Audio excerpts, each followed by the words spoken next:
Hello everyone, welcome back to my YouTube channel. ඉතින් ඔයාලා හැමෝම සාදරයෙන් පිළිගන්නවා මගේ YouTube channel එකට. ඉතින් ඔයා අද නම් මගේ videos බලන්නේ මාව subscribe කරලා මාත් එක්ක එකතු වෙන්න කියලා මම ඔයාගෙන් ආදරේ මතක් කරලා ඉල්ලනවා. ඉතින් මම අද ඔයාලට කොට දවසකින් තමයි වීඩියෝ එකක් අරගෙන එන්නේ. මම හිතුවා අද අපේ garden එකේ තියෙන විසිතුරු පැල ඔයාලට පෙන්වන්න ඕනේ කියලා.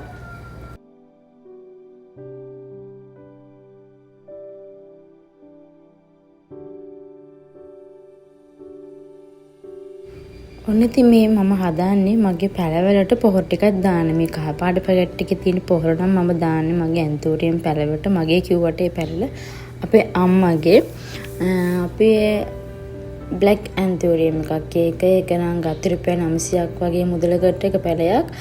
ඉතින් දැන් ගොඩ දවසකින් තමයි මම මේ පැලවලට පොහොර දාන්නේ. මට පැලවලට පොහොර දාන්න බැරි වුණා. මොකද අපි ගෙදර හිටියේ නැති නිසා.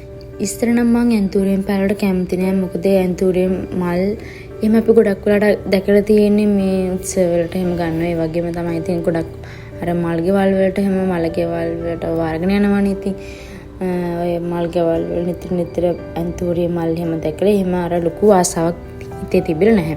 ඒ වුණාට අර ඇන්තෝරියම් පැල වගා කරන තැනක ඇන්තෝරියම් පැල දැක්කට පස්සේ අර ඒවයි මල් පිපිලා තියෙනවා. ඒක ආයකට තියෙනකොට ඒක හරිම ලස්සනයි. එතකොට ආසෙ හිතෙනවා. ඉතින් මම තාම වීඩියෝස් දැකලා තියෙන ඇන්තෝරියම් වගාව ගැන. ඉතින් ඒක දැක්කට පස්සේ නම් මට ආසෙ හිතුණා. දැන් මම මේ මගේ දම් පාට පොහොර එකක් දාන්නේ මගේ රෝස් පැලවලට. ඉතින් රෝස් පැලවලට මට පොහොර දාන්න බැරුණා. ඒ වගේම තමයි රෝස් පැල් දෙකේ මල් ඇවිල්ලා ඒ මල් පර වෙලා ගිහිල්ලා තිබුණා. මේ දැන් ඇන්තෝරියම් පැලේ කහ පාට කැට වගේ තියෙන්නේ. මම දාපු දැන් පොහොර. ඉතින් පැල වගා කරන්න පටන් ගත්තට පස්සේ ඒක අපි දිගටම කරගෙන යන්න ආසෙ හිතුණා. මේක නම් පිස්සුවක් වගේ දැනෙනවා. ඉතින් මේ තියෙන්නේ මම දම් පාට පොහොර දාපුවා. ඉතින් මේ වැඩිද මන් දාන්නෙත් නැහැ. මම දැන් දවස් ගාන මාසයකට වඩා වැඩියෙන් පොහොර දාලා තිබ්බේ නැති හින්දා පොඩ වැඩිපුර දැම්ම ඒවට. ඉතින් පැල වවන ගත්තට පස්සේ ආසිය තුනට පස්සේ ඒ දෙන් දිගටම කරන්න හිතන සමහර දවස්වල නම් කම්මැලි හිතෙන දවස් තියෙනවා. සමහර දවස්වලට ඒ දේ පටන් ගත්තට පස්සේ එක දිගටම කරගෙන යන්න හිතෙනවා. ඉතින් මේ මගේ මලක් ඇවිල්ලා ඒක පර වෙලා ගිහිල්ලා. ඉතින් මට මේක කපන්නේ කියලා කිව්වේ පැලේ දීපු තැනින් මල පර වෙලා අතු 3ක් පල්ලෙහායින් තමයි කරුව කපන්න කියලා කිව්වේ. කපලා ආපහු පැල කරනවා නම් කොමාරිකායක ගාලා ඒක හිටවන්න කියලා තමයි කිව්වේ. ඉතින් මාගාව කොමාරිකා නම් තිබ්බේ නැහැ. කොහොම හරි මම පැල ඉතින් මල පර වෙච්ච තැනින් කරු 3ක් පහලින් කපලා ආපහු පැල ආයෙත් මල් පැලයක් මේ වෙන්න මම පෝච්චියෙම යතු කැල හිටෙව්වා.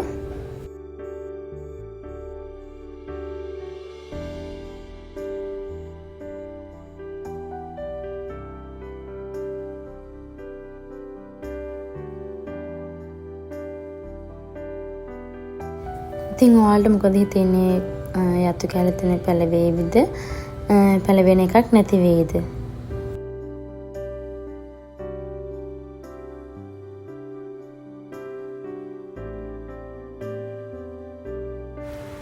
ඉතින් මේ තියෙන මාසයකට විතර පස්සේ ඉතින් මම ඔයාලට පෙන්නන මගේ රෝස් යතු කැලේ පැල වෙලාද නැද්ද මොකද වෙලා තියෙන්නේ කියලා. ඉතින් මේ තියෙන්නේ හරිම ලස්සන පැලයක්. මේ පැලේ මල් ආවට පස්සේ ගොඩාක් ලස්සනයි. මම දන්නේ නැහැ මේ පැලේ නම මොකද්ද කියලා. ඉතින් මේ පැල ගන්න තියෙනවම ගොඩක් ගන්න ආසයි. මොකද මේ පැලේ මල් ආවට පස්සේ හරි අමුතු ලස්සනක් තියෙනවා. මිදුලට එළියක් තියෙනවා.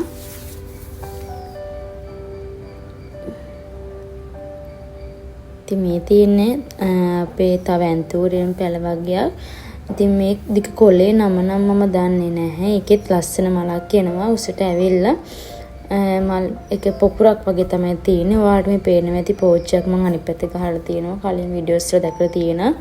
ඒ පෝච්චියේ තිබුණේ පාසි වගේක් වතුර මේ වගේ දාලා. ඉතින් ඒක පීචයි ආවට පස්සේ කිව්වා ඒක මදුව වුණා හින්දා ඒක අයින් කරන්න දී කියලා. නැත්නම් ඒකට මල් පැටව එහෙම දාන්නේ කිව්වා. ඉතින් ඔයාලා අර කලින් දැක්කේ පරිවිමල් මම හිතන පරිවිමල් කියලා තමයි සමහර අය එක පැත්තල කට්ටිය එක නම් කියනවනේ. ඔයාලට ඒ වගේ පැල වවන්න පුළුවන් පොල්ලෙලි වල ඒ වගේම ගහට තියලා බැඳලා තව ලී කැලි වල මම ඔයාලට ලස්සන අයිඩියාස් ගන්න එක වීඩියෝ එකක් දාලා තියෙනවා. මේක පහලින් ඔයාලට දාලා තියෙන ඩිස්ක්‍රිප්ෂන් එකෙන් ඔයගොල්ලන්ට ගිහිල්ලා ඒක බලන්න පුළුවන්. ඔයාලගේ ගාඩන් එක ලස්සන කරගන්න ටිප්ස් ගොඩක් ඒකේ තියෙනවා.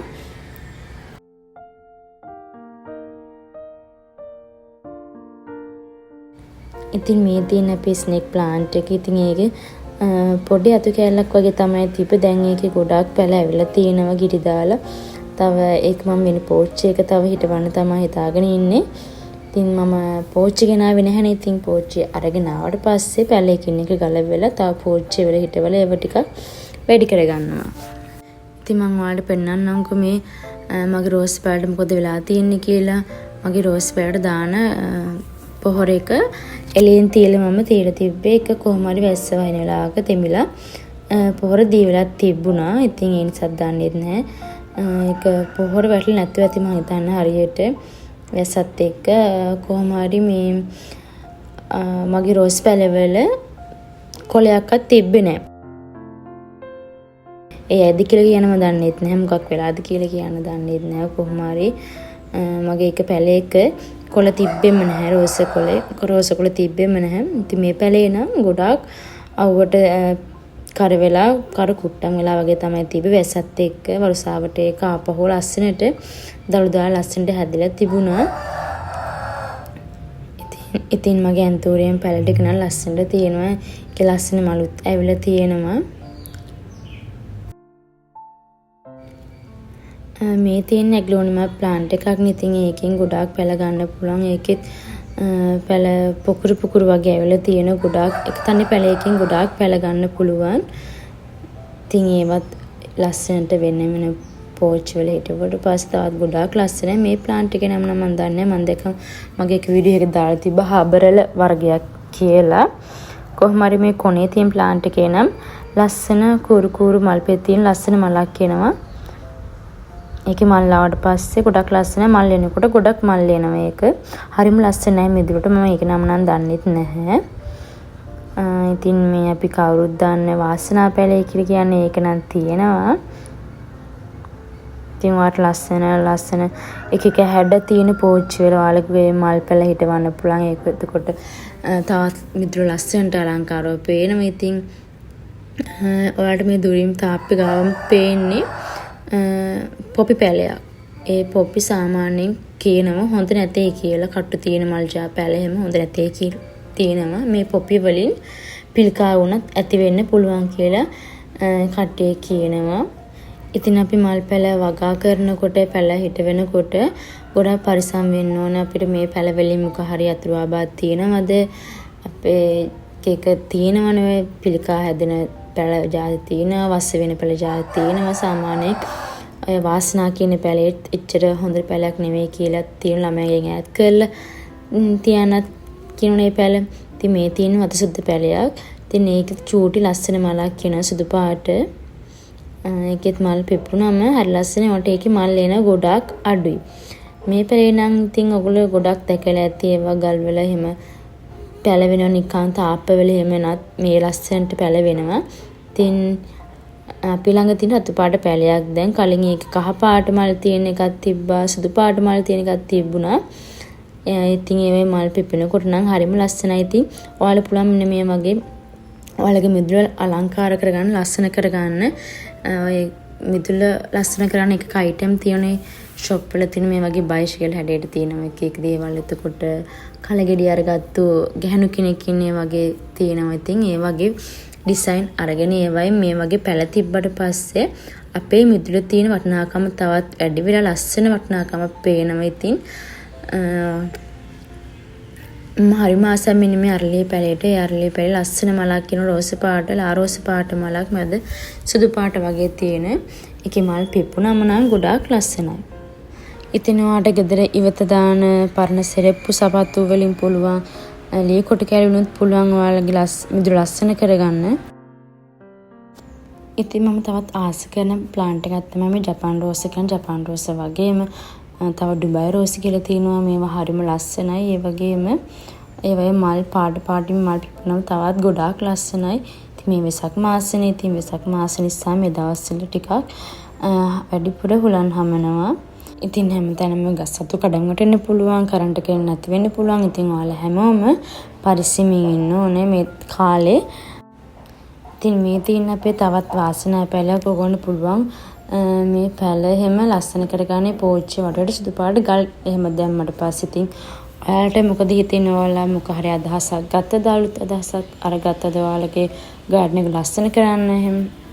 ඉතින් ඔයාලට හිතෙන අදහස් පහලින් කමෙන්ට් කරගන්න අමතක කරන්න එපා. ඉතින් මගේ channel එක subscribe කරලා නැත්නම් මාව subscribe කරලා මාත් එක්ක එකතු වෙන්න කියලා මම මගේ යාළුවෝ හැමෝගෙම ආදරයෙන් මතක් කරලා ඉන්නවා. ඉතින් අපි ආයත් ලස්සන දවසකින් ලස්සන වීඩියෝ එකකින් හමු. මෙතකම් මගේ යාළුවෝ හැමෝම සතුටින් පරිස්සමින් ඉන්න. බුදු සරණයි.